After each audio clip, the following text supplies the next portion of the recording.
Radio S.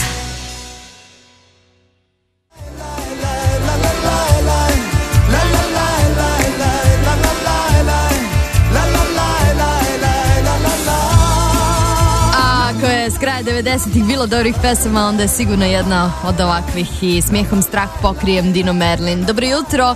Na Fejsu imate onu divnu, detaljnu priču o tome da je jedan Vladimir koji je u Njujorku preko Radija S traži da mu se javi jedna Eva, glumica iz Makedonije, iz Skoplja, koju je video u njujorškom metrou prošle nedelje, izgubio se i još je izgubio ceduljicu s brojem telefona. Sad ćete da počuvate kako naša potraga za Evo napreduje. Zovemo Makedoniju, a? Da, Poveleta. Dobar dan. Dobar dan. Poštovanje, Ivan Milovanović, Radio S iz Beograda zovem. A, Poveleta, gospodine. Jel možemo se razumemo? Može, kako ne, sigurno. Super. Znate šta mi treba? Jedna mala uslugica.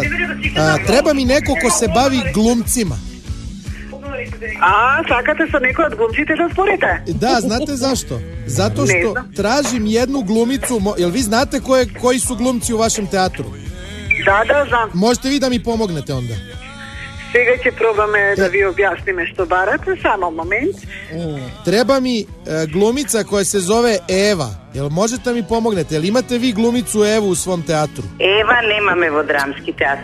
Ne postoji nikakva Eva? Ne, Eva ne postoji. Znate šta, ova Eva, pravim neku ljubavnu priču, moram da spojim i jednog Srbina i jednu Makedonku. Ne, ne. Ova je bila u Njujorku, vratila se pre neki dan. Ne znaje me, ne. Šta da vam kažem? Hvala. Ja ne znam što da vi kažem. Hvala vam puno. Isto si nego prijetno. Takođe prijetno. Šta si rekao kraju? Ne napredujemo. Zato nam trebate i vi slušalci. Ili na Fejsu pogledajte o čemu je reč, ili nam javite ako znate bilo koju Evu glumicu iz Skoplja. Nema ih valjda 7. Mislim da bi preneli Vladimirovu poruku. Ne možemo, moramo, kako ćemo?